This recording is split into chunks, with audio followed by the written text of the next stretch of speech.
Mata adalah panglima hati. Segala yang kita kerjakan adalah wujud gejolak misteri dalam hati. Baik, buruk, kejam, pilu, sampai kisah ironis, semua akan kita kuak di sini, menembus mata batin. Di program ini, kami akan menghadirkan orang-orang yang pernah ataupun masih melakukan tindakan di luar batas kewajaran. Dan malam hari ini, bintang tamu yang sudah ada di samping saya adalah Sarah Rizky. Apa kabar, Sarah? Baik. Terima kasih sudah hadir di Menembus Mata Batin. Sama. Kau pernah punya pengalaman mistis nggak selama ini? Jadi dulu itu aku sempat ikut-ikut temen yang suka berburu barang-barang gaib. Semacam Merah 25, RB, Kris Berdiri, kayak gitu-gitu. Di mana? Waktu itu sih yang paling aku inget ya, karena ada kejadian lumayan seru, bukan seru ya, serem maksudnya, di Pantai Bayah, di Banten.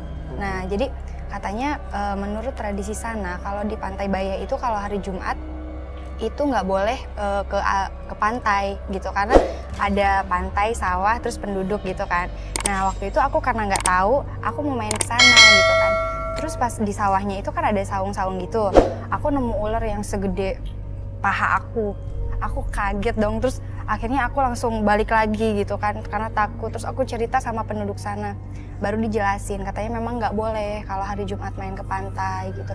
Terus aku juga sebelum lihat ular itu, aku lihat kayak ada 4-5 orang pakai baju kayak wali-wali gitu juga di pantainya. Dan itu katanya bukan orang beneran gitu. Tapi kamu sempet ngobrol, berinteraksi sama orang itu nggak? Sama yang wali-wali itu? Enggak, karena aku lihatnya dari arah sawahnya itu, belum sampai ke pantai. Cuman mereka jalan tuh kayak di pasir pantainya itu gitu. Terus aku cerita sama bapak yang tempat aku singgah di sana gitu kan. Terus cerita kayak gitu, memang nggak boleh gitu. Ternyata aku malah ke sana. Terus bapak itu bilang ke aku, katanya kamu nggak usah takut karena kamu selama ini udah ada yang ngedampingin. Ada yang ngikutin, ada yang ngejagain gitu kan, gitu karuhun ya. Kalau kata orang Sunda kan. Itu karuhun tuh maksudnya ada yang ngikutin dari leluhur gitu? Leluhur gitu, terus katanya bentuknya tuh kayak macan gitu. Macan? Tapi aku nggak ngerti juga. Sampai sekarang tapi masih ngikut? Nggak ngerti. Kamu nggak pernah ngeliat? Aku nggak pernah ngeliat, nggak pernah. Cuman bapak aku sendiri suka ngomong gitu. Memang katanya dulu masih ada kayak silsilah keluarga tuh masih ada keturunan dari Pajajaran yang gitu. Bisa gitu, yang punya kemampuan itu iya. karena keturunan. Terus aku kalau marah itu katanya kalau udah bener-bener puncak suka ngegerem gitu sambil gini-gini kayak udah macan. Gitu. Terus saya mau tanya deh, pertama kali kamu ikut temen untuk cari barang-barang gaib itu tujuannya buat apa ya? Pengen tahu juga sih katanya, soalnya katanya banyak kayak yang buat ngilang, buat terbang, dia suka ceritanya gitu-gitu. Dapat nggak tapi barang gaibnya? Ada sih, cuman aku belum pernah membuktikannya gitu, karena kadang ada beberapa orang juga yang nipu gitu loh. Jadi barangnya memang kelihatannya asli, cuman nggak ada fungsi apa-apa. Kayak RB itu kan kayak bulu-bulu gitu kan. Aku sempat lihat juga, tapi ternyata pas dicobain nggak ada fungsi apa-apa. Masih ada yang kamu simpen nggak? Aku nggak nyimpen. Oke, baik kalau gitu. Mudah-mudahan sih baik-baik aja kamu malam hari ini nggak berubah ngamuk jadi macan ya. Oke, kita akan segera ketemu dengan partisipan kita yang pertama. Berikut ini akan hadir seorang perempuan yang mengaku terlibat perang guna-guna dengan istri pertama suaminya. Malam hari ini kami akan panggil dia dengan nama samaran. Kami persilahkan Eni.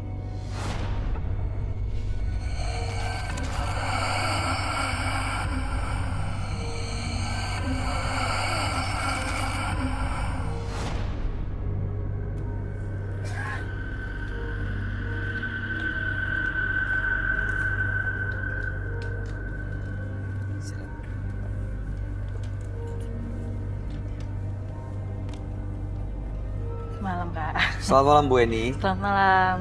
Bu Eni atau Mbak Eni? Mbak Eni aja. Mbak Eni aja ya. Apa yang mau Mbak Eni ceritakan pada kami? Ya, saya ini merasa sangat menyesal.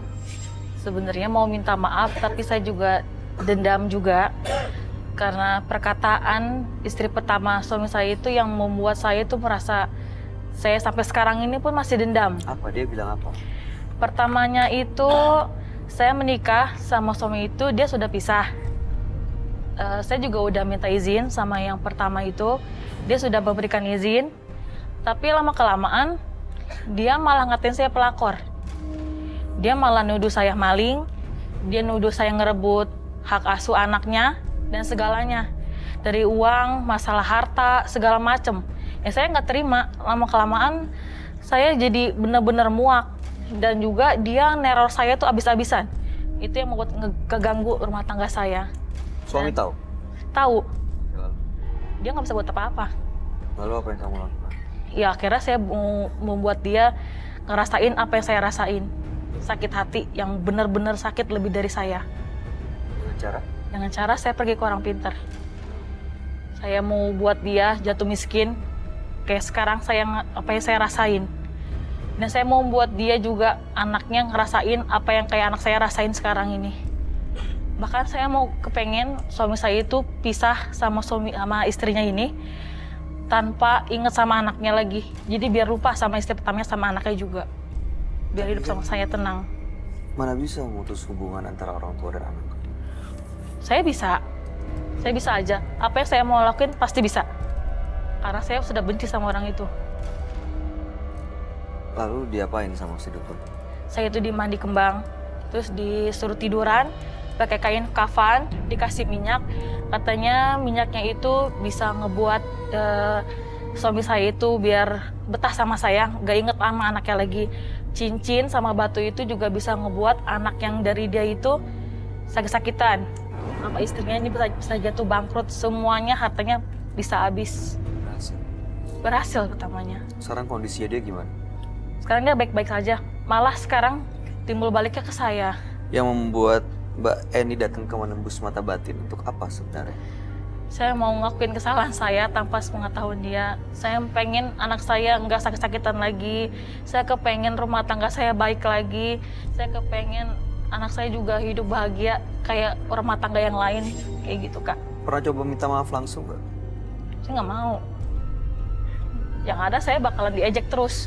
Saya nggak Tadi mau. mau mengakui kesalahan katanya. Tapi tanpa sepengetahuan dia. Jadi mau mengakui kesalahan tanpa sepengetahuan orangnya? Iya, saya kepengen bebas aja.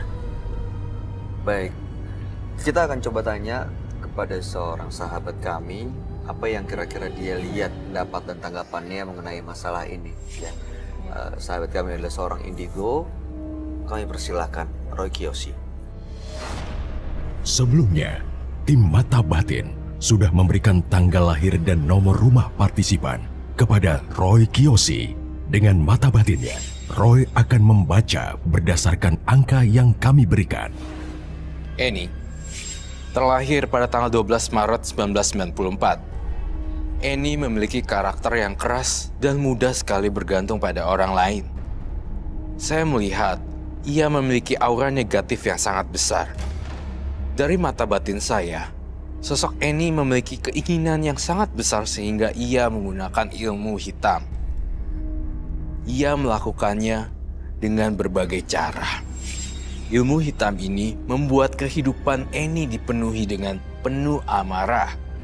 Saya melihat sesuatu di badan Eni yang bukan dirinya. Jika saya melihat Eni, saya melihat genderuwo, sosok tinggi, besar, dan berbulu yang menyamar ke dalam tubuh Eni.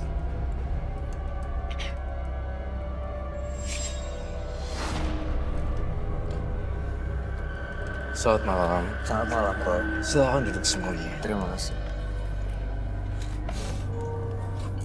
Eni, dengan tanggal lahir 12 bulan 3, 1994. Eni adalah seorang istri, bisa dibilang istri muda. Ya, tapi istri pertama suaminya sering mengganggu kehidupan rumah tangganya. Iya. Eni sakit hati, lalu datang ke seorang dukun supaya orang itu atau istri pertama sang suami merasakan apa yang dirasain oleh Eni. Iya, Yaitu betul. tidak nyaman, anak juga terganggu, Iya. sakit hati dengan kata-katanya. Lalu dikirimlah guna-guna ke dia dan kondisinya jadi waktu itu terpuruk. Iya, Tapi betul. justru sekarang keadaannya berbalik. Iya. Eni yang terpuruk.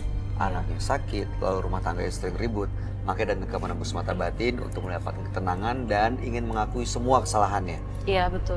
Oke, Roy, Iya, gimana tanggapan kamu, Roy? pertama kali saya lihat Eni tanpa menjudge seseorang dari covernya, memang penuh dengan amarah dan kesedihan jadi satu gitu. Iya, betul. Saya ngerasa dia tuh sebagai perempuan ditindas-tindas gitu dan dikata-katain. Wanita nggak bener, Bilang pelakor. dibilang pelakor, dibilang banyak hal yang seperti itu. Dan saya ngerasain ini Mbak ini di sini saya ngerasa ada sosok besar seperti bentuk harimau dan di mata saya tuh menyeramkan gitu, kayak horor. Ya, betul. Ditambah lagi dengan alisnya Mbak ini yang tebel dan kerang hitam gitu, kayak arang.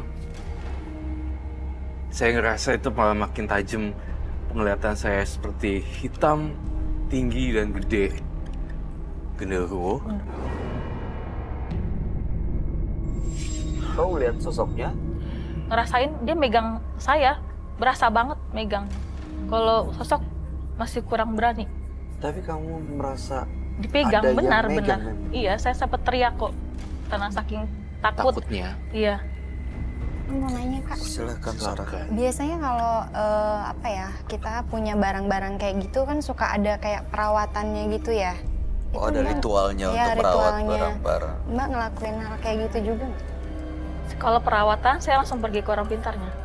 Kalau di sana kayak Iya. semacam di charge gitu. Di sana.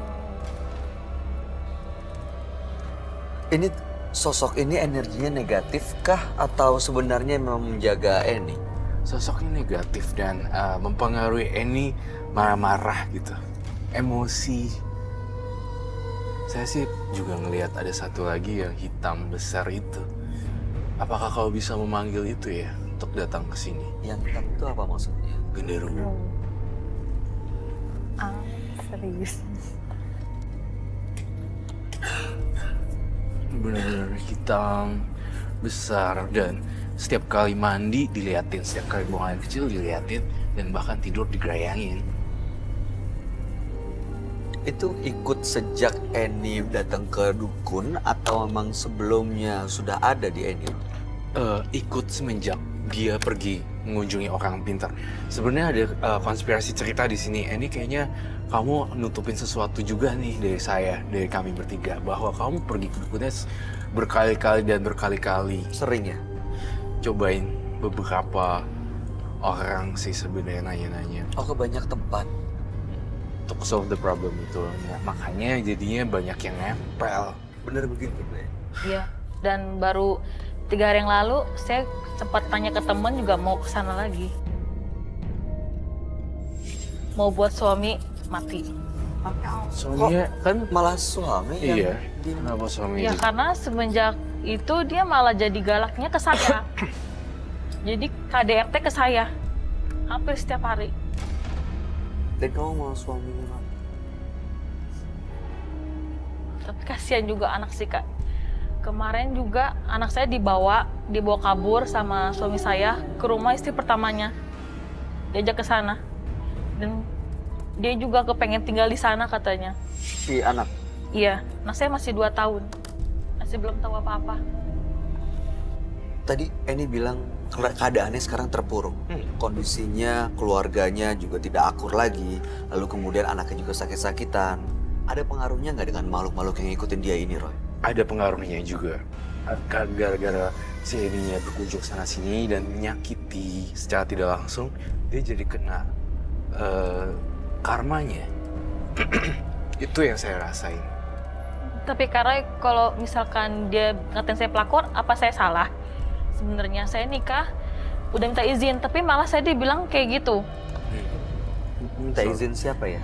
Istri pertamanya. Waktu itu ngomong.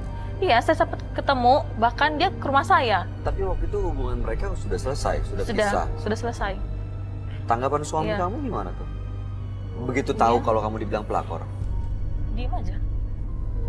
Biasa-biasa aja, kata dia jangan tanggepin, udah gitu aja. Tapi saya ngerasain Kak, saya nggak mau dibilang kayak gitu, saya malu dibilang kayak gitu.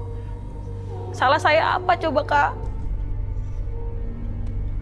Saya udah minta izin baik-baik, tapi sekarang malah saya nih gituin. Giliran saya balas dendam, malah saya yang lebih salah lagi. Tapi saya turut bersedih sih atas apa yang terjadi. Saya bukan bermaksud tambah jadi kepikiran. Tapi suami kamu sekarang, saya lihat dalam mata batin saya, dia juga masih selain ada kamu dan istri pertama, saya ngerasa ada perempuan lain lagi. Itu banyak, Kamu tahu banyak Kak. kenapa? Saya tahu tuh dari sosial media, dari inboxnya itu banyak banget Kak. Iya. Kamu tahu Sampai dari dia dulu? nanya berapa harganya ini, itu saya nggak mau. Nggak kayak gitu. Dari zaman pacaran. Iya. Kok yang bikin kamu Cinta. cinta dan akhirnya menikah itu apa? Ya, saya ngerasa karena dia emang bener-bener serius sama saya. Karena pertamanya itu saya belum tahu dia kayak seperti apa. Tapi lama-kelamaan saya tahu dia tuh seperti apa. Sekarang kondisi suaminya sering ke istri pertama dan juga bawa anaknya. Apa ini ada pengaruh hal mistis yang dikirim istri pertama, Roy?